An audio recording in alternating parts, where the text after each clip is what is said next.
Hi friends, in our today's video we are going to show you about home security alarm. Myself Siddesh. Now my colleagues will introduce themselves.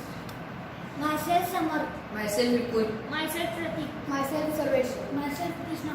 And we all are the students of New Horizons CBSE School, Gading. Now my friend Pratik will tell the components needed for this project. We need ultrasonic sensor, one buzzer, one LED, one Arduino UNO, a breadboard, and few jumper wires. Now my friend Vipul will show the working of this project.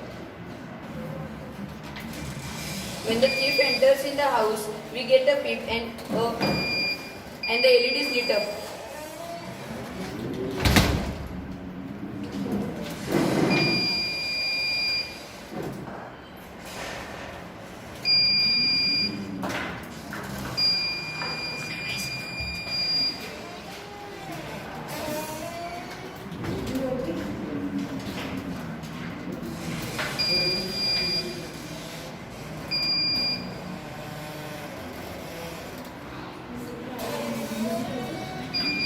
Thank you for watching our video.